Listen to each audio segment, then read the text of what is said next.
بەیانیتان باش سڵاتان لەبێ و ڕۆژێکی نوێ ڕۆژێکی خۆش دەست پێ بکەن بۆ هیوام کە ئەم ڕۆژ بە پڕوزە و بە پرچالاکیەوە ڕۆژەکەتان بەڕێ بکەن لەگەڵ پرۆگرامی ڕۆژ باشیش بەردەوام بن چونکە ئەم کات ژمێرە ئێمە کۆمەڵە بەرگە و بابەتی هەمەڕەنگ و بەرزانیاری و بەسوودمان بۆ ئامادە کردوون بابەتی تەواو جیاواز. ئەزانین ئەمڕۆ ڕۆژێکی جیاوازە بۆ هەرێمی کوردستان بۆ ناوچەکە بەگشتی لە هەم لە ڕووی سیاسیۆم لە ڕووی کللتوریەوە بۆ پێیکە ئیمانوئێل ماکرۆن سەرۆکی فەڕەنسا لە هەولێرە و دوێنە شەو درەنگانێکی شەو گەیشتە هەولێر و وا بڕیاریشە ئەمڕۆ دوای چەندین سەردانی دیکەی لەگەڵ سەرۆکایەتیەکانی هەرێمی کوردستان کۆ دەبێتەوە. ئەمە بۆ هەرێمی کوردستان گرنگە. ئێمەش بۆیە لە تەوەری پرۆگرامەکەی ئەمڕۆماندا باسی گرنگیەکانیەکەین لە ڕووی کللتوریەوە و لە ڕووی دۆست یاخود فەڕەنسا وەکو دۆستێکی مێژووی گەلی کورد چ کاریگەریەکی هەیە لەم ساتەوەختەدا کە سەردانی هەرێمی کوردستان کا سەرۆکەکەی. ئەمە تەوەری پرۆگرامەکەمانە جگەلەوە بەرگە و بابەتی دیکەشمان بۆ ئامادە کردوون هەم لە ڕووی زانیاریەوە بێ لە ڕووی کللتوریەوە بێ یاخود ئەدەبی بێ و بابەتە سەرنجڕاکێشەکانی دیکەش. بەڵام دەستپێکی پرۆگرامەکە با بزانین چی دەگوزارێت لە ناوخۆ لە جیهان دواتر بەردەوامە بم.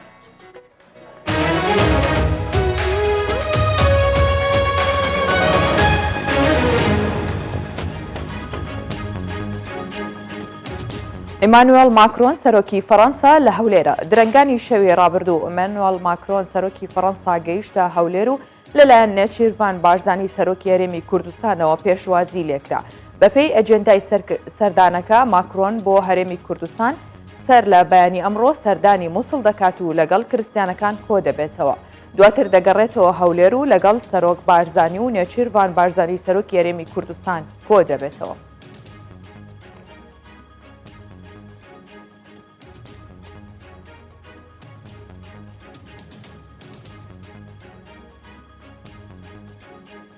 ئەمڕۆ پەرلەمانی عێراق کۆ دەبێتەوە. بە گوێرەی خشتەی کاری کۆبوونەوەی ئەمڕۆی پەرلەمانی عێراق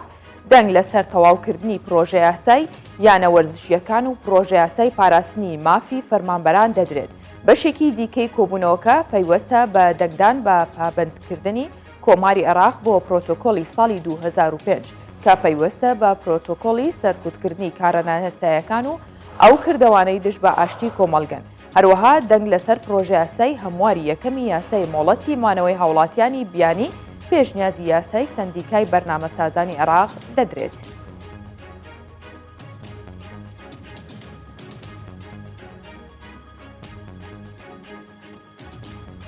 سەدر بەمەرجی هەموارکردنەوەی دەستوور بەشداری هەڵبژاردن دەکات. محەممەد ساڵح سەرکردە لە ڕێبەری ڕەوتی سەدر ناوەڕۆکی موقتەدا سەدری ڕێبەری ڕەوتی سەدر و لایەنە سیاسیەکانی بڵاو کردەوە کە تێیدا سەدر بڕیاری پاشگەزبوونەوە لە بایکۆتی هەڵبژاردننیدا. بەپێی ناوەڕۆکی ڕێکەوتنەکە دەبێت فراکسیۆنەکانی بەشدار لە پەرلەمانی داهاتوو هەوڵی جددی بۆ هەموارکردنەوەی دەستوری عێراق بدەن. هەروەها گرنتی پاک و بێگەردی هەڵبژاردن بدرێت و هاوکات کاتی دیاریکراو بۆ کشانەوەی هەموو هێزەکانی ئەمریکا لە عێراق دابدرێت.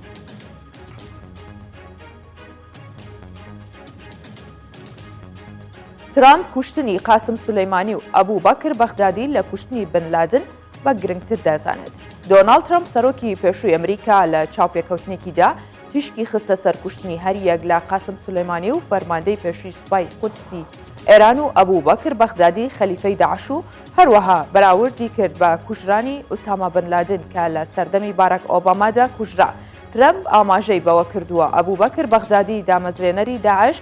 زۆر مەترسیدارتر بوو لە ئوسامە بن لادن. بن لادن تەنیا یەک لێدانی هەبوو 11 سێپتەمبەر کە زۆر خراپ بوو، بەڵام بەغدادی و قاسم سولەیمانی درڕندە بوون.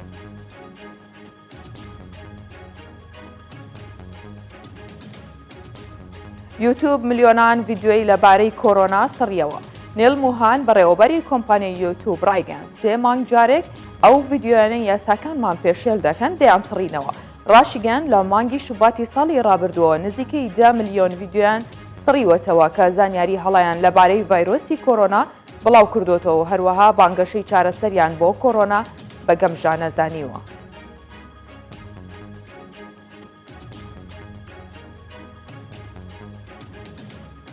کورتێک لە هەواڵەکانم پێشکەشکردن.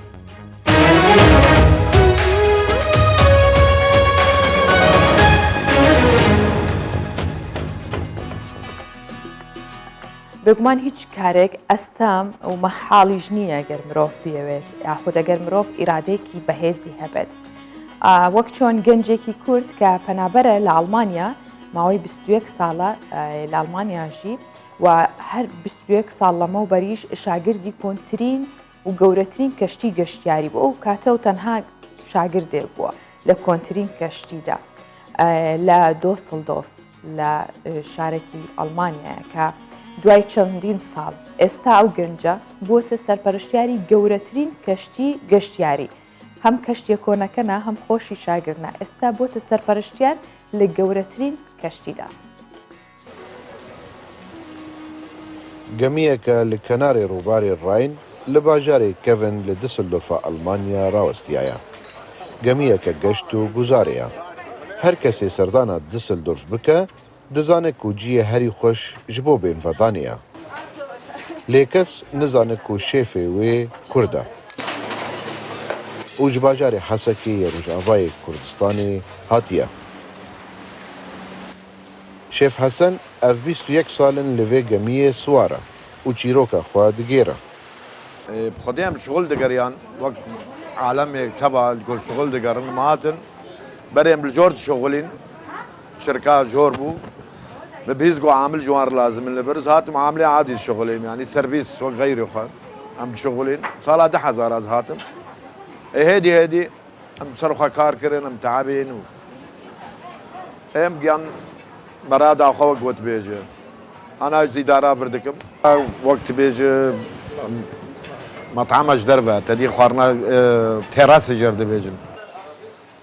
Rojana Hesen û hevkarên xwe yên jî gelek netewan bi hêzeke xurt kar dikin. Dest bi dest. Bawerî û çelengiya Hesen hişt ku xwediyê vê kompanyaya mezin û çend geştiyên wan hene yekê ji wan ra destî kurdekî bike. كاري مدرسة سباب بيتكن ساعات 10 11 دو سيرفيس جمنا باجاري كفنا وعالم حمد دريتين جمع يعني ايجو تيجي سر عبيد في بيت جمع سر سفينه وسفينه معروفه يعني عمري في سفينه تقريبا صد وسي صاله عمال ماجي حمد درينا جعفريني خورتك جمعيه هاي جورجيا الجمع شغلن روسيا الجمع شغلن بشكل العالم Hesen êk û gencekî nûgihayî penaber bû, dest bi vî karî kir û niha bûye mala wî ya duwem. اف اول سفينه بون كرين جابا شركه هبو اف بري شركه بكرن اف سفينه اول هبو تناسكر هات سرم شغلين حتى اجا خمس ذكر بيش السفينه وان شيبون انا جدو في كاري انا اذكر ايفر جيب ولاتي جي شغله بير جي شغله ايجو دغاز يعني عيشت بي شغل فرناب زحمتن از باورتكم الحمد دري بي شغل ناب يبخدي ايجو نو هاتن كردي ما يجو نو هاتن بدس كار بكن شغل بكن بخوينن خوندن قلكي باشا وفرجي باجاري خوندني وشغله Ji gelek millet û gelan mêvanên gemiya Hesen hene û demeke xweş pêra derbas dikin û hinên din ji dûr ve çavên xwe bi dîmenên ciwan yên li ser gemiya temen 136 salî ronî dikin. Kaw Mihemed Emîn, Kurdistan 24, Düsseldorf, Almanya. وەکو لە سەرەتاشەوە ئاماژەم پێکرد کە ئەمڕۆ ڕۆژێکی گرنگە و ڕۆژێکی مێژوویە بێت بۆ هەرێمی کوردستان کە سەردانی سەرۆکی فەڕەنسا و دوێنێ شەو کە گەیشتە هەولێر ئەمانوێڵ ماکرۆن ئێستا لە هەولێرە و ئەمڕۆ کۆمەڵێ سەردانی دیکاکە و ئەچێتە مووسڵ و دواتر دێتەوە و لەگەڵ سەرۆکایەتیەکانی هەرێمی کوردستاندا کۆبوونەوەی گرنگ ئەنجامەدات. ئێمە گرنگی زیاتر بم بابەتە داین بزانین لە ڕووی کللتوری و کۆمەڵایەتیەوە جیا لە ڕووە سیاسیەکەی کە بۆ خۆی گرنگە چ گرنگێکی هەیە بۆ هەرێمی کوردستان بۆیە میوانداری بەڕێز چیمەن ساڵح کە نووسەر و شارەزایە لە کللتوری فەڕەنسادا کردومانەوە لێرەیە بەخێر هاتی چیمەن خان بانێکی باش ڕۆژێکی باشیش بۆ تۆ چیمەن خان ئاگداری ئەو سەردانەی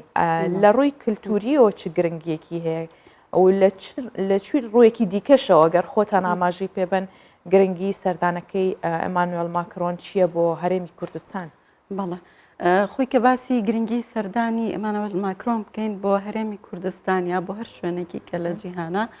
ئەتوانین باسی گرنگی کللتور بکەین لە وڵاتی فەڕەنسا یا کاریگەری کللتور لەسەر سیاست و استراتیژی وڵاتی فەڕەنسا. ئەگەر نەڵێم یەکەمین وڵات ئەوە توانم بڵێم لە ریزی پێشەوە یاخود هەر تەنانەت یەکەمین وڵاتە لە دنیاە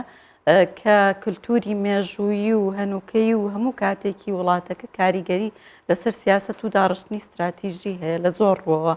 کللتور لە تێگەی فەڕەنسا شاهر ئەوە نییە بڵین گۆرانی و مۆسیقا و ئەوانە شتی زۆر گرنگن. کللتور هەیە بەشێکە لە مێژوو کللتور وەکو زمان وەکو کاریگەری لەسەر وڵاتانی کە هەروە وەکو بڵین یاسای نێودەوڵەتی وەکو بەرگریکردن لە دادپەروەری لە مرۆڤایەتی ئەوانە هەمووی بەشێکن لەو کللتورەی کە لە ناو کۆمەڵگای فەڕەنسی و هەروە لە ناو سیاسەتی فەڕەنسی ڕێگیان داکوتاوە کاریگەریشیان هەیە لەسەر بڕیاری سیاسی و دروستکردنی بڕیار. بۆیە هەر ئەم سەردانە ڕنگدانەوەی ئەوەی تیابێ کە کاریگەری کللتوری فەڕەنسا بۆچی فەڕەنسا وابەستەیە بە کوردستانەوە. فەڕەنسا هەر لە بڵین ئەگەر لە سەدەکانی زۆر کە شۆڕشی فەڕەنسا یەکێکە لە جیاکەرەوەکانی یاخود لاندمارکەکانی وڵاتی فەڕەنساشان بەشانی ئەو شتانی کە هەیەی ئەو شۆڕشە کۆمەڵێک بەرهەمی هەبووە ئەتوانین بڵین بۆ هەموو مرۆڤایەتی هەبوو بووە بەرهەمەکانی بۆ هەموو دنیا. بەڵام زۆربەی وڵاتانی ئەوروپاش تا دوای شەڕی جیهانی دووەم نەیانتوانیوە بەرهەمەکەی جێبەجێ بکەن. لە دوای شەڕی یان پێشتر بۆ خۆشیان خراپ بوون نەک بەڵەوە. جا بۆیە زۆر جار خەڵکێک کاڵێ لە فلان وەختا فەڕەنسا ئەوەی کردیا فلان وڵات ئەوەی کرد لە وەختیان بۆ خۆشیان خراپ بوون. بەڵام دواترەوان سیاسەتێکی کیان جێبەجێ کرد کە بەشێک بوو پێش ئەوەی کە سیاست بێ ببوورە بەشێک بوو لە کللتوریان. این کللتوریان کاریگەری کرد کە ئەو شتە دروست بێ. فەڕەنسا هەر زۆر بەزەقی ئەوەی کردووە ڕۆڵێکی زۆر گرنگیشی هەبوو لە پەرەپێدان بە ئەوەی کە مرۆڤایەتی چۆن بچێتە ناو یاسایەکانەوە. تا درنگانێک ڕۆڵ یەکەمینی هەبوو. دواتر فەڕەنسا هەستی کرد ئەمریکا ئەو ڕۆڵەی تقریبان لێسەندۆ بەهۆی ئەو هێزە مادی کە هەیەی لە ئێستاە کە ئەوە چەند ساڵێکە تقریبان 4-5 ساڵە بێ ئەمریکا هەندێک لەو ڕۆ کشاوەتەوە. فەڕەنسا هەوڵی زیاتری دەست پێ کردو بۆی پێگەکەی خۆی بگەڕێنێتەوە. هەتا ئەم وابەستەی بە ڕۆژهڵاتی ناوەڕاستەوە توانم بڵێم کە فەڕەنسا زیاتر بەرژەوەندیە مادی و ئابوووریەکانی لە ئەفریقا و لە وڵاتە فرانکۆفۆنیەکانە. بەڵام زیاتر بەرژەوەندیە کللتوری و مرۆییەکانی لە وڵاتانێکی وەکو بڵین وڵاتی ئێمە وەکو ڕۆژهەڵاتی ناوەڕاستە. هەر بۆیە بینین چەندان جار باشە ئەو بەرژەوەندیە کللتوری کە هەیەی لەگەڵ هەرێمی کوردستان چییە؟ زیاتر ڕووە مرۆییەکەیەتی بڵین لە ساڵی 91ەوە فەڕەنسا بەشدارە لە دروستکردنی هەرێمی کوردستان و پاراستنی خەڵک. پاراستنی خەڵگێک بەشێکە ینی لەو کللتورە بەشێک بووە لە دروستکردنی یاسای 688 و دروستکردنی زۆنی ئارام بۆ پەنابەرانی کورد و ناوچەی دژە ئیترەوە بە ئاسانی بڵین دەستبەرداری ئەوە نابێ ینی لاگەر بڵین ئەوەیەکی مێژوویی دیکە بێتە پێشەوە ینی بڵین هیوادارین کە هیچ شتێکی خراپ نەبێنی شتی باشتر بێ وابەستەی زیاتر هەبێ. بەڵام فەڕەنسا خۆی هەر لە ساڵی 1991ەوە بە شێوەیەکی پراکتیکی وابەستەیە لە ڕێی بڕیارە نێودەوڵەتیەکان و لە ڕێگەی ئەنجومەنی ئاسایشەوە لە ڕێگەی کارکردنی یەکەم ڕێکخراوی مرۆیی فرانس لێبرتی بوو کە دانیێل میتیران خاوەنی بوو کە بە دایکی کورد ناسرا ئەو وەختە کە بەهانای خەڵکەوە هات. دواتریش بڵین هەر بەردەوام بە لە هەتا بڵێ قونسڵخانی فەڕەنسا بڵین چالاکترین ئەنستیتیوتی کللتوری هەیە لێرە زۆر پەیوەندی لەگەڵ خەڵکا بووە بۆنەکانی چالاک کردووە و بەشداری تیا کردووە و هەوڵی داوە هوەر و بڵین هوەر بە هەموو شێوازە جیاجیاکانیەوە لەگەڵ هی کوردستانە تێکەڵ بێ. ڕۆڵی هەبووە لەوەی کە قەڵای هەولێر وەکو بەشێک لە لاندمارکەکانی یۆنسکۆ بناسرێ. فەڕەنساش لەو ڕۆڵ یەکەمی هەیە لە جیهانە تەنانەت هەندێک بڕیار و هەندێک شتی وایە کە پەیوەندی هەیە بە میراتی کللتوری بە یاسای نێودەوڵەتی لە زۆر وڵاتانە لە ئاستی باڵیۆز لە ئاستی وەزیری دەرەوە کاری لەسەرەکەن. لە فەرەنسا سەرۆک خۆی کاری لەسەرەکە ئەین جاری وا هەیە بۆ بڕیارێکی بڵین کاتێکە دادگای تاوانی نێودوڵەتی دروست بووە سەرۆکی فەرەنسا خۆی بووەتە داکۆکی کار لەوە لە کاتێکا وڵاتانی تر هەندێکیان پێیان خراپ بووە ئەین تەنانەت ئەمریکاش پێی شتێکی خراپ بووە کە دروست بێ هەندێک وڵاتی تریش لە ئاستی باڵیۆز لە بەڵام فەرەنسا لە ئاستی سەرۆکە لە زۆر شتە بەشداریەکە کە وڵاتانی کە ئەو گرنگی پێنادەن لە بڵین وەکو تێرمێکی سیاسی و استراتیژی فەرەنسا وڵاتێکی هوبریز نییە ینی چۆن بڵین لود بەرز نییە زۆر ئاساییە سەرۆکێکی فەرەنسا بەشداری لە چالاکێکی کللتوری بکات لە وڵاتێکە کە پێویست بێ بۆ خەڵک پێویست بێ بۆ ئەوی داکۆکی لە کەیسێک بکە لە شتێکی لەو جۆرە باشە لەم ساتەوەختە ئێستا کە سەرۆکی فەڕەنسا هاتوۆتە ئێرە لە ڕووە سیاسیەکەیەوە چ گرنگیەکی هەیە هەم بۆ نمونە ئێستا بارودۆخەکە لە ناوچەکە تا ڕادێک ئاسایی نیە هەم نزیکی هەڵبژاردنەوە ئەو کارە یاخود بڵین ئەو ڕووداوانەی ئەفغانستان ڕوویە ئەتوانرێت ڕووە کللتوریەکەی ببینرێت یاخود زیاتر قاڵە بێتەوە لە سیاستەکەیە بۆ خۆی هەروەکو ئاماژەم پێکردیانی هەموو بڕیارە سیاسیەکانی فەرەنسا باگراوندێکی کللتوری مێژووی لە دوایە ئەوەش بەشێکە لە سیاسەتی نێودەوڵەتی فەرەنسا ینی لە ئەنجامی ئەو باگراوندە کللتوریە دروست بووە لەو وەختەشە ئەو سەردانە بۆچی گرنگە زیاتر بۆ دڵنیاکردنەوە سەبار و دۆخێک لە ئەفغانستانە ینی وای کردو کە بێتە باسی سۆسیال میدیا باسی ناو خەڵک کە بار دڵڕاوکی لای خەڵک دڵڕاوانە چۆنە بێت بۆ ئێرە بەڵەکە سەرۆکی وڵاتێکی وەکو فەرەنسا دێتە ئێرە فەرەنسا لە ساڵی 2017ەوە بڵین بووە لە ڕیزبەندی وڵاتانی بووە یەکەمی سۆفت پاوەر یعنی چۆن بڵین ئەمریکا لە ڕووی مادیەوە یەکەم پاوەرە ئەویش بۆ یەکەمی سۆفت پاوەر تا ئێستش لە ڕیزبەندیەکە لە یەکەمەکانایە ئەویش بەهۆی ئەوەی بڵین ئەمریکا بەوەی سیاسەتەکانی ترامپەوە هەندێک چوە دواوە کەوتی ئەمریکا یەکەمە و لە زۆر ڕێکخراوی نێودوڵەتی کشایەوە بەریتانیاش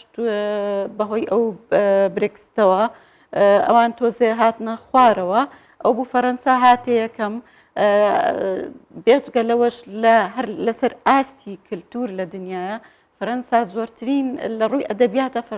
زۆرترین وەرگری خەڵاتی نۆبڵی هەیە لە سەرەتای دروستبوونی خەڵاتەکەەوە تا ئێستا 15 ئەدیبی فەرەنسی خەڵاتی نۆبڵیان وەرگرتووە ژان پۆڵ سارتەریش ڕەتی کردوێتەوە لە کۆی ئەوانەی کە خەڵاتیشیان وەرگرتووە چوارەمینە دوای ئەمریکا و بەریتانیا و ئەڵمانیا ئەوانە هەمووی گرنگێکی زۆری بۆ دروستەکەن ینی بڵین دەوڵەتێک لەسەر و ئاستە چ لەسەر ئاستی کەلتوری و چ لەسەر ئاستی سیاسی باشە ئێمە چۆن نتوانین لەم کاتی ئێستا سوودی لێ ببینین سوودەکەی ئەوەیە بڵین هەروەکوتم ئاماژەیەکە بۆ دڵنیاکردنەوە دوای ئەو بارودۆخەی ئەفغانستان هەروەها لەگەڵ عێراقیشە عێراق بڵین ئێستا وڵاتێکە تا ئێستا لە ناو بڵین ستێجی نێودوڵەتیا وڵاتێکی بەڕێزە ینی وەکو یاسا ڕێزی لێگیرە لەبەر ئەوە هەندێک لە بەرژەوەندیەکانی هەرێمی کوردستان و بڵین عێراق وەکو سنتەریش دژیەکن هەندێکیشی یەکەگرنەوە لەبەرەوە هیچ وڵاتێکی دنیا لە ئێستاە ناتوانێت بڵین زیاتر لەوەی کە لە یاسا و دەستورە هەیە پشتی هەرێمی کوردستان بگرێت لە ڕووی ئاشکراوە لەوانەیە بڵێ لە پشتپەردەوە شتێکی تر هەبێ بەڵام لە ڕووی ئاشکراوە تا ئێستا بە ئاشکرایی ناتوانێت بڵین شتێک لەوە زیاتر بکە بەڵام هەر چۆنێک بە هەر دڵنیاکردنەوە بەرامبەر بڵین عێراق بەرامبەر سیاست مەدارانی عێراق کە خەڵکی کوردستان پشکی هەیە لەو شتێککە لە عێراقا گوزارێ زۆر گرنگە فەرەنسا شەرۆکەوە بوو دوای ڕفراندۆمیش ئەو ڕۆڵەی گێڕا ڕاستە ئەو ڕۆڵەی گێڕا ئێستش بەردەوامی ئەوەیە یعنی ئەوە زۆر گرنگە کە هەرێمی کوردستان دەستوریە و هەیە و شوێنی هەیە ئەوەی تریش ینی بەڕاستی سوودوەرگرتن لە سیاسەتی وڵاتان لە استراتیژی وڵاتان زۆرە وەستێتە سەر شوێنەکان خۆیان یعنی یەکدەستی گرنگە بڵین کۆبوونەوە گرنگە کارکردن لەسەری گرنگە ئێستا زۆر سیاسەتی وڵاتان هەیە زۆر بڕیاریان هەیە بڵین فەرەنسا وڵاتانی تریش وڵاتانی وەکو ئەڵمانیا وەکو بەریتانیا وەکو ئەمریکا ئێمە خۆمان سوودمان لێوەر نەگرتووە بڵین ئێستا ئێمە نامەوێت بچمە باسی وڵاتانی تر چونکە ئەوانیش زۆر هەیە بڵین وڵاتێکی وەکو فەرەنسا لە دوای شەڕی داعشەوە پابندیەکی زۆری هەبووە چ لە ڕووی سیاسیەوە چ لە ڕووی مرۆییەوە چ لە ڕووی پاراستنی شوێنەوارەوە چکە بەڕاستی لە کاتی هێرشەکەی داعشە لە عێراق شوێنەوارێکی زۆر تێکچوو فەرەنسا هەر بە بڕیاری تایبەت بڵین دۆکیومنتیشنەکە لە ڕووی ئەو تقریبان زیاتر لە ملیۆن یۆرۆی تەرخان کردووە بۆ بە بەڵگەکردنی و شوێنانی کە بەهۆی داعشەوە لە ناوچوون بێجگەلەوە لە ساڵی 2015 کۆنفرانسێکی بەست بۆ پاراستنی ئتنیکی و ئاینی لە عێراق و سووریا ئێستا هەتا ئەو هاوکاری کە بۆ نادیە مراد و بۆ دەستگاکە یەکرێ هەر لە چوارچێوەی ئەوەیە بێجگەلەوە هەر بڕیارێکی تری هەیە ئەوش لە ئەبوظەبی کۆنفرانسێکی کرد لە ساڵی 2016 بوو بۆ خۆی فۆرمێکی دروست کردووە بۆ ئەوەی کە خەڵکێک کە تاوانبارن بەشدارن لە تاوانەکانی داعش لە سزا دەرنەچن ئەوە بڵین داواکاری گشتی فەرەنسا شتیا بەشدارە و ینی لەم ساتە وەختی ئێستا ئەمە چۆن نەتوانین لە ڕۆ کللتوریەکەیەوە سوود لە سەردانەکە ببینێن یاخود پێویستەکە چی بکرێت بەڵێ پێویستەکە ئەوە دووپات بکرێتەوە بە هەر شێوەیەک لە شێوەکان کە ئێمە میلەتێکین پێویستیمان بە پاراستنە لە هەموو سەردەم و ئەوەیەکە تا ئیلا ئەگەر ئێمە لە وەختێکا وڵاتێکی بەهێز و سوپایەکی زۆر بەهێزمانە بتوانێت بمان پارێزێ هەتا لەو کاتەش ئێمە پێویستمان بە پاراستنی نێودەوڵەتیە پاراستنی نێودەوڵەتیش بەشێکە لە سیاسەتی فەرەنسا ینی تەکیدکردنەوە لەوە ینی هیچ بڵین ئەیبیتیانی ئێمە میلەتێکین پێویستیمان بە پاراستنە شەڕی داعشەوەی دووپات کردەوە کە لە چەند پێش بکەوین چەند خۆمان دروست بکەین چەند بارودۆخمان باش بێ ینی ئەگەری ئەوە هەیە ئێمە لە شوێنێکین لە هەر چەند لاوە مەترسی زۆرمان لەسرە بێجگەلەوە تۆ ئەو کەسانی کە هاوکاری کللتوریەکی مەرج نییە تۆ ئیلا هاوبەش بی لەگەڵیە ینی فەرەنسا بڵین هەتا ئەو پەیکەری ئازادی کە لە ئەمریکایە دیاری پەیکەرتاشێکی فەرەنسیە بۆ ئەمریکا کاتی خۆی داوێتی بە مەسر لە کاتی خدێوی ئیسماعیل لە مەسر لی وەرنەگرتووە ینی بۆیە ڕۆژهڵاتی ناوەڕاست هەمیشە ینی تۆزێ بە زۆرجار هەڵە بیری لە شتەکان کردوێتەوە دواتر ئەوە نردوێتی بۆ فەرەنسا تەقا ینی بڵین بنکە میتاڵیەکەشی گۆستاف ئیفڵ دروستی کردووەوەی کە بورجی ئیفڵی دروست ئیفڵ تاوەری دروست کردووە ئەجا ئەوە ئێستا بڵین نوێن نیشانەی ئازادیە لە هەموو دنیا دیاری فەرەنسایە ینی بەو جۆرە خەڵکی وڵاتان هاوکاریەکەن مەرج نیە ئێمە هاوبەشیمانە بێت ئێستا زۆر شتی ئەگەر زۆر بچیت بە قوڵی بچیتە ناو هونەر و ئەوە لەوانەیە من خۆم زۆر جار حەزم لێ نییە زۆر مجەڕەدە حەزت لێ نەبێت شەر نییە هاوبەش بی ئێستا ئێمە لە دەوروبەری خۆمان هاوبەشی زۆرمان هەیە بەڵام لەگەڵەوەش ینی هیچ بەرگری لە ئێمە ناکەن نە ئەو خەڵکانیان کە خاوەنی بیر و تێفکرینن نە ئەو خەڵکانەشیان کە خەڵکی ئاسایی و سادە باشە چیمان خان چ گۆڕانکارێک بەسەر کللتوری یاخۆت بەسەر سیاسەتی فەرەنسا هاتوو بە تایبەت لەماوە 1-2 ساڵی ڕابردوو گۆڕانکاری لە فەرەنسا هەبوو بەهۆی ئەو ڕووداوانەی کە ڕوویدا تەقینەوەکان بوو ئەو خوبشاندانە بەردەوامی کە ئەکرا لە ناو فەرەنسا دۆخێکی لە ئارامیەکەیەوە گۆڕی ئەمە چ کاریگەریەکی هەبوو لەسەری ئایا بەرەو پێشی برد یاخود گۆڕانکارێکی وای دروست کردووە کە هەمیشە فەرەنسا لە نوێکردنەوەیە بێ گۆڕانکاریە بێت بەڵێ خۆی ئەو گۆڕانکاریانە توانین بڵین لەسەر تاسەری دنیا ڕوویداوە ینی بووە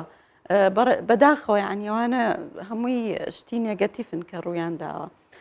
لە کۆمەلگاکانی ڕۆژئاوایە کە پێشترەمان بینی کۆمەلگای مەدەنی ڕۆڵێکی زۆر گەورەی هەبوو لەسەرەوەی داکۆکی لە کەیسەکان بکە بڵین ئێستا لە ئەفغانستان ئەو باردۆخە ڕوویداوە وڵاتەکە کەوتۆتە دەستی تالیبانەوە نابینین لە دنیای ناڕەزاییەک هەبێ تەنیا لە ئەستەمبوڵ خۆپیشاندانێکی زۆر بچووکی ژنان بوو ینی بۆ بەرگریکردن لە ژنان لە هەموو دنیا هیچ شتێک نەبووە لە ئاستی بڵین ئەو شتە بێ کە وڵاتێکی گەورە کە پێشتر چاوەڕوانی ئەوی لێکرا بێتە وڵاتێکی دیموکراتی و بێتە وڵاتێکی خۆشگوزەران کە ئێستا کەوتەوە دەستی گروپێکی تیرۆریستی بۆیە کۆمەلگای مەدەنی کە زۆر گرنگە بۆ ناوخۆی هەر وڵاتێک پێشتریش لەسەر ئاستی جیان کۆمەلگای مەدەنی زۆر چالاکتر بوو بڵین هەر شتێکە بوو چوون لە هونەرمەندان خەڵکی ڕۆشنبیر خەڵکی ئاسایی خۆپشاندانی گەور و بەرفراوانیانە کرد داکۆکیان لە خەڵکی ترە کرد کەیسیان دروستە کرد زۆریانە کرد لە حکوومەتەکانیان تاوەکو چێ بەهانای ئەو خەڵکەوە بەڵام ئێستا بەهۆی ئەو ڕووداوانەی دوای چوەکو کردەوەی تیرۆستی چوەکو شەپۆلی پەنابەران چوەکو بارودۆخ و کرێسەی ئابووری ئەو وڵاتانە خەڵکەکەی سەرقاڵبوون بە خۆیانەوە وای کردو کۆمەلگای مەدەنی تەنانەت لە وڵاتانی ڕۆژ ئاو لە هەموو دنیاە لاواز بێ کەمتر بەرگری لە خەڵکی بکە ئەوە ژواکە کە خەڵکەکان خۆیان بڵین خەڵکی وەکو میلەتی ئێمە زیاتر بەرگری لە خۆی بکات چونکە بەڕاستی کۆمەڵێک شتی لە دەست داوە ئەتوانم ینی لە ناو هەمویانە بڵێم تا ئێستا لەوانەیە فەرەنسا چونکە بڵین زۆر ئەیە بەرگری لە خۆی بکە تا ئاستێک ئەوەیەکی مابێ هەر ئەو سەردانانە ئیمانوئێل ماکرۆن پابەندی بڵین دام و دەستگاکانی فەرەنسا بە زۆر وەکو بڵێ پابەندیەوە کە پێشتر هەی بووە نیشانەی ئەوەن کە دەستی گرتووە تا ئێستا بەوەوە بەڵامە بێ میلەتانیش ئاگاداری خۆیان بن چونکە بەڕاستی ئێستا لەسەر ئاستی هەموو دنیا کۆمەلگای مەدەنی دنیا بەرەو لاواز بوون لە ئێستاە بەڵکە لە ڕووداوێکی ترا بڵین بەرەو پێش بچێتەوە بەڵێ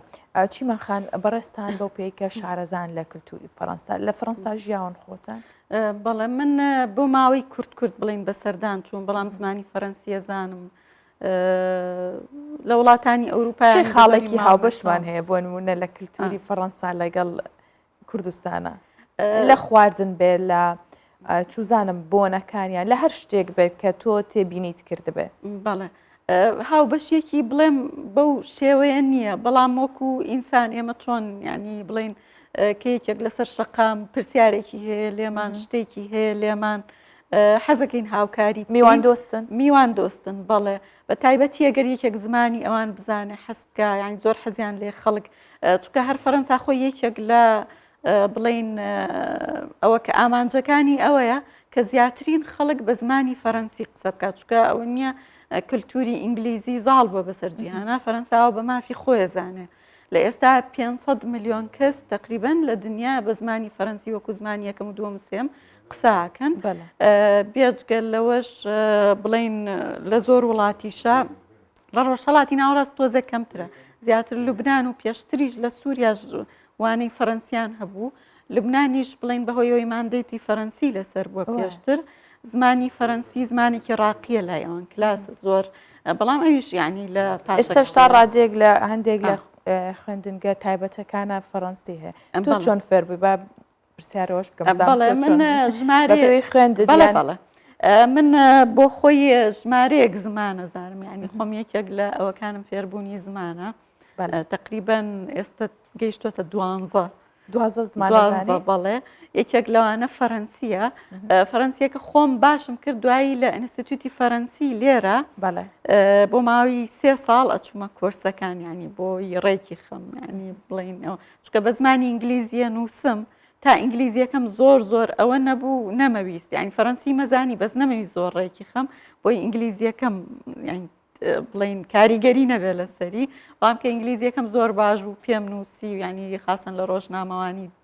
جیهانە زۆرم بڵاو کردەوە و هەستم کرد زۆر موسەیترم ینی تا ڕادەیەکی باش ئەنجا چووم ینی فەرەنسیەکەم ڕێک خست ئێستا زۆر باشم بەڵام زمانی تریژ ینی ژمارەیەکی باش ئەزانم ئەڵمانیشی تیا بڵین ئیسپانیشی تیا کە زۆر لە فەرەنسیەوە نزیکە پێشی فەرمانیان زۆر قورسترە ئەڵمانی کورسە فەرەنسی ئیملای هەندێک کورسە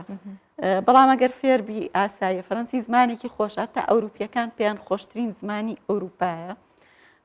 ئەنجا من زۆر حەزیشم لێ ینی لە فەرەنسا بڵین خاصن لە پاریس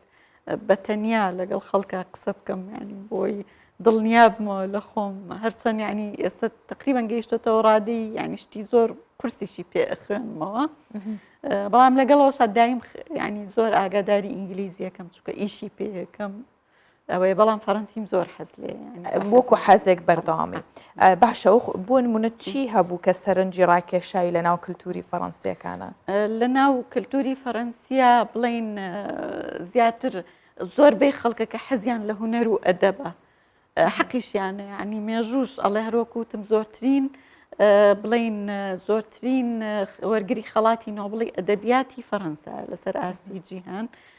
زۆربەی خەڵکەکەی قوڵن لە خوێندنەوە و لە فێربوون ئەو بۆ من شتێکی زۆر خۆشە ینی کۆمەڵێک بڵین کتێبخانەی زۆر ناودار هەیە لە پاریس یعنی کە ئەچی لەوێ دانیشی لەگەڵ هەر کەسێکە قساکەی هەستەکەیەوە بیرمەندێکی گەورەیە زانایەکی گەورەیە ئەین شتێکی زۆر خۆشە ئینگەیجمنتیشیان یعنی خۆشە لەگەڵ ینی حەزەکەن شتی خۆیان بە خەڵک بڵێن یعنی بڵین گۆرانی کوردی بۆیان ئەوە کە گوێی لێ بگرن قەت بڵین ینی بێ ئاگا نابن لێ هەتا تەواوە بێ هەتا ئەوە بەدیقەتەوە گوێی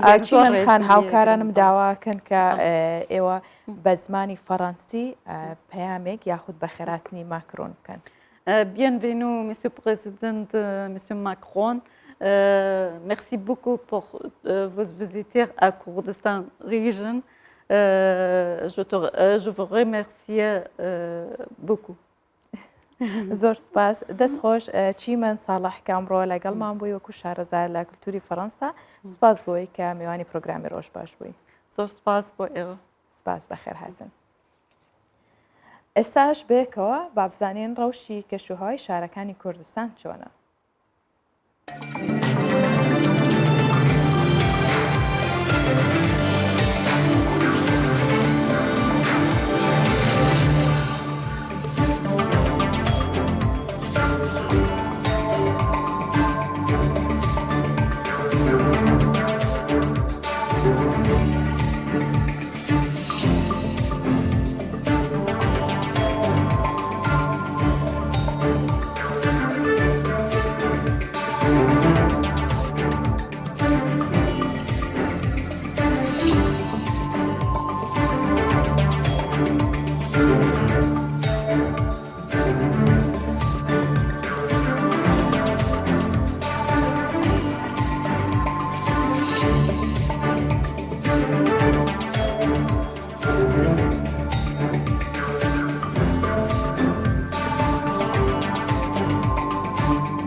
ئێمە زۆر جار لە ماڵەوە یاخود لە بەر سپلێتی شێشتا بێزارین یان ئاڵێن دنیاونە گەرمە ناتوانین گلەیمان لە زۆربەی کاراسانی و یاخود ژیانێکی سادە هەیە کە یان ئاسانکاری بۆ کراوە هێشتا گلەیمان هەیە بەڵام سەرەڕای ئەو بەرزبوونەوەی پلەی گەرمایەوە نزیکی 50 پلەی سەدیەکە لە هەندێک ناوچە بۆ نمونە لە سعودیە بەڵام بەشێک لە هۆزەکانی سعودیە لەسەر شێوازی ژیانی نەریتی خۆیان هێشتا لە بیابانەکانە بەردەوامن و ئەژین ئەوان لەناو زۆرجار خێوەت و چادرگەکانی شامێنەوە و ئەم عشرەتانە یاخود ئەم کەسانی کە لەوێ ژین ئەم خەڵکانە داهاتی سەرەکی ئەوان لە ڕێگەی حوشترەکانیانەوەی یاخود دەتوان هێشتا ژیانیان بەو شێوە سەرەتاییەیە و سەرۆکی هۆزی ئەلشەمەر باسی واکە کاڵێ لە ژێر خۆر و گەرماشا لەدایک بووین ئێمە ئێستا چۆن نەتوانین بەهۆی گەرماوە ناوچەکەمان جێبێڵین کە خۆمان لەو شوێنەیە بەو شێوە لەدایک بووین و ژیانیشیان زۆر بەخۆشی بەڕێکن با بەیەکەوە بزانین هۆزی ئەلشەمەر چۆنەژی لە ژێر پلەی پەنجاب گەرمی.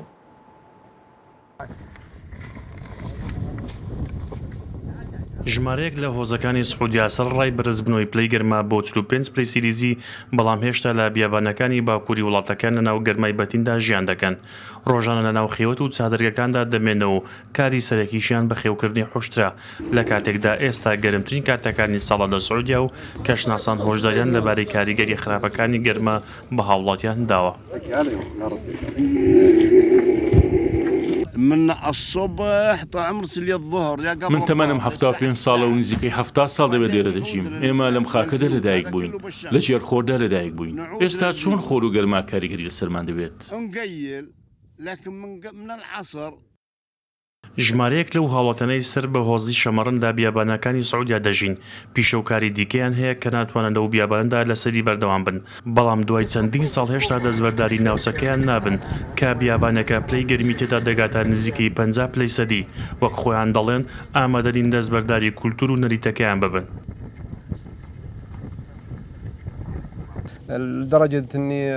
من دوو کوڕم هەیە و مامۆسای زانکۆن هەرچەندە ئەگەر گیان لەم بیابانەشدا سەخت بێت ئێمە ناوچەکەمان جێناهێڵین. ڕاستە پلەی گەرما بەرزە بە تایبەت کاتی نێوەڕۆیان بەڵام زۆر کاریگەری لەسەرمانیە و ڕاهاتووین. چەند جارێک بەهۆی بەرزبوونەوەی پلەی گەرما لەلایەن ڕێکخرا و دەستگا کەشناسیەکانی سعودیا و هۆشداری بە هاوڵاتیان درراوە بەڵام تا ئێستا هۆزی ئەلشەمەڕ لە بیابانەکانی ئەلنەوفت ئەلکەبیری وڵاتەکەیان لەژێر چادر و خێوەت و هەروەها لەژێر پلەی گەرمای 50 پلەی سەدی دەمێنەوە تاکە کاری سەرەکی ئەوان بە خێوکردنی حوشتە و لەو ڕێگەوە بژێوی ژیانیان دابین دەکەن.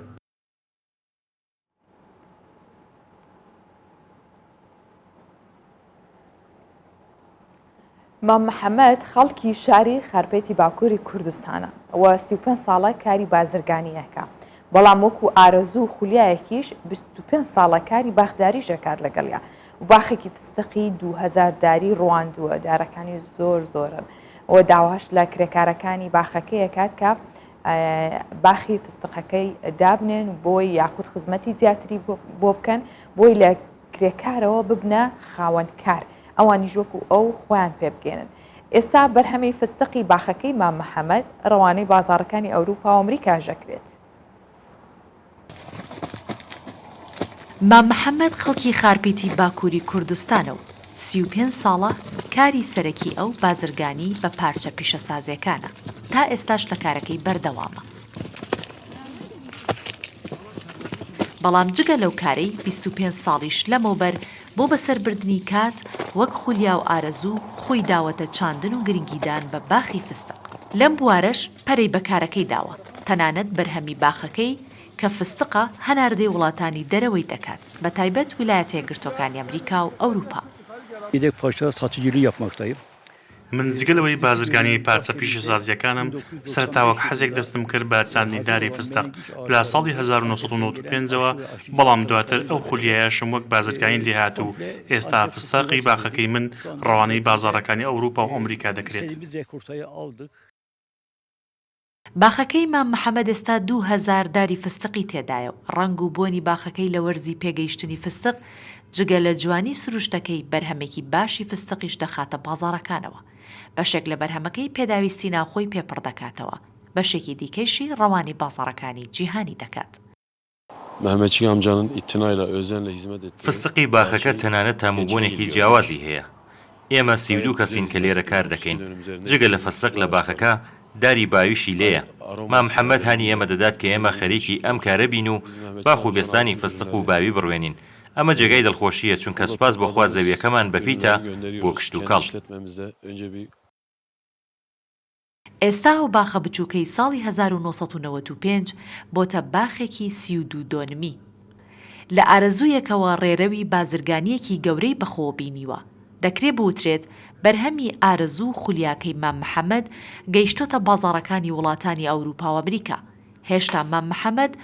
بەمە ڕەزامەند نییە داوا لە کرێکارەکانی دەکات ئەوانیش وەک ئەو زەویەکان بکێڵن و داری فستق و باوی لێ بچێنن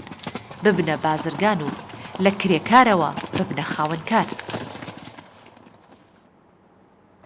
ئێستا با بەیەکەوە بەهای دراوەبیانیەکان و نرخی زر لە بازاڕەکانی هەرێمی کوردستان ببینین. $100 ئەمریکی بەرامبەر بە 147,700 دیناری عێراقیە، 100 یۆرۆ 173,250 دیناری عێراقیە، 100 پاوەند 202,250 دیناری عێراقیە و 100 لیرەی تورکی 17,560 دیناری عێراقیە، 100,000 تومانی ئێرانی 5,360 دیناری عێراقیە. مسقالێک زێڕی ئایر 24 422,000 دیناری عێراقیە، مسقالێک زێڕی ئایر 21 372,000 دیناری عێراقیە و مسقالێک زێڕی ئایر 18 317,000 دیناری عێراقیە.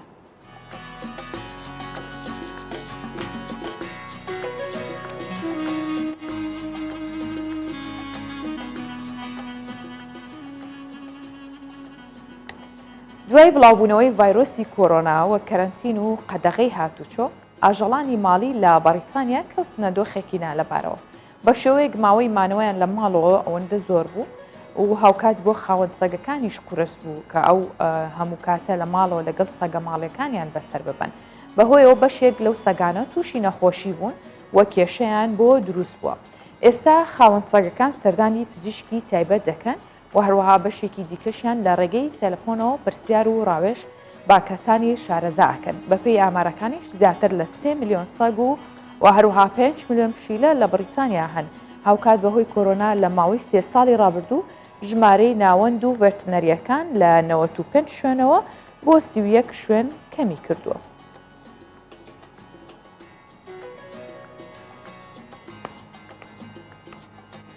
فستیڤاڵی ساڵانەی بڕینەوەی خوری ئاژەڵەکان لە پیرۆ بەڕێواچێت کە تێیدا سەدان جوتیار و خاوەن ئاژەڵ بەشداری تیاکرد. خوریەکە بە ئامانجی پاراستنی پێستی ئاژەڵەکان لە گەرما و نەخۆشیەکان لەیەکەنەوە و تەنیا لە فستیڤاڵەکەدا 10 تۆن خوری کۆکراوەتەوە و ڕەوانەی بازاڕەکان نەکرێت. Kevne şopiya birîna heriya ajanên fîkonaya kevnar li çiyaya Endîziyê Brofê dijî hîn li ser piyanmaye. Li gundê Totoroma got 5 kîlometrî li başûrê Rojavayê gola Tîtî kaka dikeve, berbanka sibehê û dikeş û hewayeke sar de li ser bilindahiya wî çiyayî bi dehan cotkarên wî gundî dicivin û kevne şopiyeke got tîroka wê vedgere berî 100 salan birêve dibin. بەرهەم لە گورنی چیریەیە و ڕێژەیە نەوەندی یا بەرهەمێ ji 105 heta 180 gramiye. Birîna heriya wê ajelê ji bo her sal dema yek heftiye berdewam dike û her 1 kîlo ji wê heriyê buhayê wê $400 e. Herûha civakên xocehî salane bêhtir ji 10 ton heriya fîkonya kom dikin. û ji wê hejmarê 10 ton li gor amarên fermî ji bo derveyê welat têne henardin. Li gorî bazirganan ew ajal bi mamizan diçe û gelek degmene herûha li çiyayê Endîz li Amerîka başûr dijî. Gotina wan, nerxê herî û çermêwê gelekî giran e û dişêkirina gelek corên cil û bergan de bi taybet çakêt û kotên zivistanê de têbkar anîn. Herûha cilên gobheriya wan tên çêkirin jî bi kwalîtî û bi baştirîn cil têne naskirin. گەردەلوولێکی بەهێز کە بە گەردەلوولی نۆرا ناسراوە وەلایەتی جەلسیکۆی لە مەکسی گرتەوە. بەهۆیەوە زیانێکی زۆری بە دارستان و شەقامەکانی ئەو ناوچەیە گەیاندووە،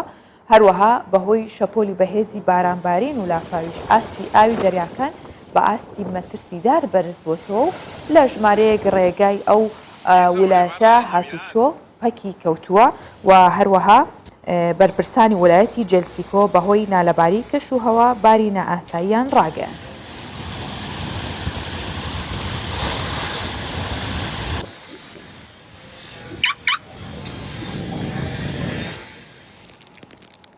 ژمارەیەک زانا و توێژەری بواری جوگرافیا لە نوێترین لێکۆڵینەوەیاندا ئاماژەیان بەوە کردووە دوورگەیەک لە باکووری گریلاند کۆتا بەشی باکووری گۆی زەویە ئەو بەشە بەوەک یاخود بڵین بەشەکەی وەک لە دیمەنەکانە دیارە دەریایەکی گەورە و بەشی زۆری بەستەڵەکە و سەهۆڵبەندان دایپۆشیوە. زانایان و توێژەران سەردانی شوێنەکان کردووە و بڕیارە لە داهاتووشدا وردەکاری زیاتر لەو بارەیەوە بخەنە ڕوو.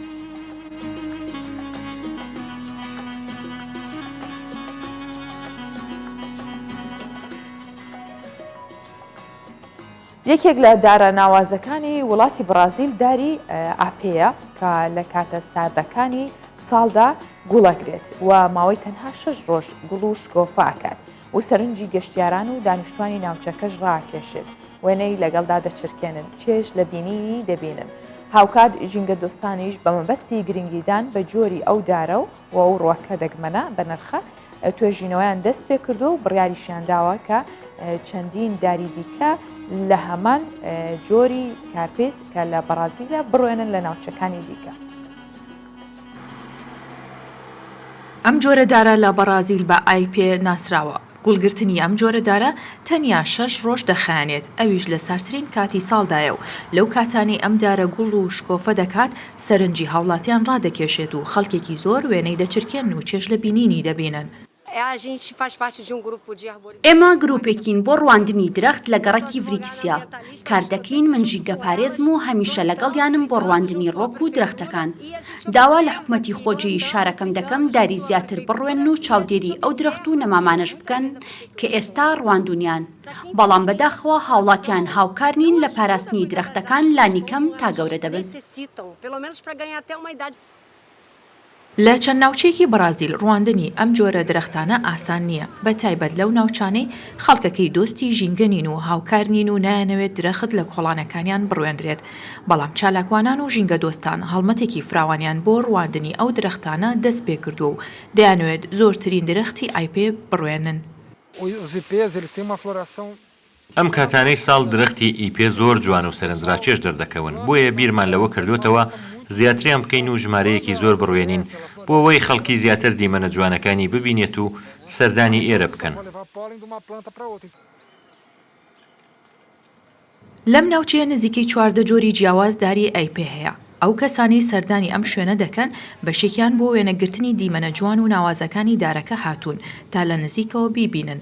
و بەشێکی دیکەشیان بۆ توێژینەوە لە دارەکان هاتوون. پێشتر داری ئەیپێل لە لیستی ئەو درەخت و نەمامانە بووە کە هەڕەشەی لە ناوچوونیان لەسرە بەڵام دواتر لەو لیستە دەرهێنراوە. ئەم درەختە بۆ زۆر مەبەست بەکاردەهێنرێت. دوای لە دەستدانی هەڵاڵە پەمەییەکان ئایپێ جۆری زۆرە و دارەکە زەرد هەڵدەگەڕێت لە ناوەڕاستی مانگی ئەیلول. جۆرە هەرە دەگمەنەکەی ئایپێش گوڵە سپیەکەیەتی کە لە کۆتایی ساڵی گوڵەکانی دەردەکات.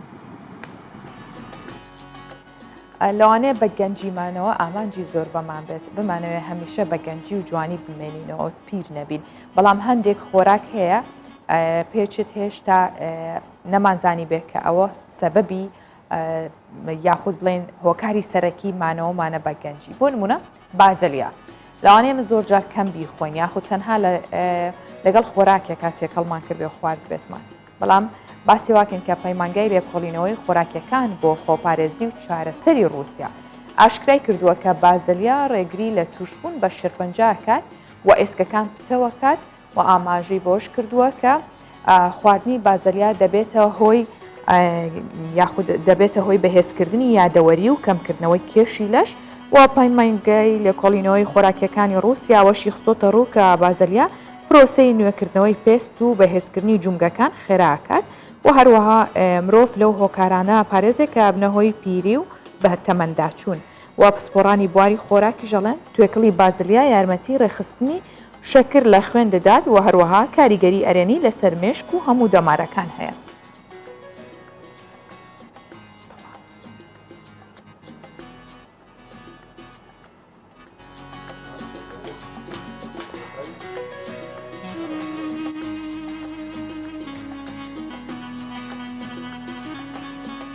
بردە بابەتەکانی ئەمڕۆی پرۆگرامی ڕۆژ باشم پێشکەشکردن بۆ هیوام هەمیشە بە گەنجی و جوانی بمێنەوە تا سوێنە دەینەوە لاتان ماڵەوە لە تەندروستی باشدا بمێنن.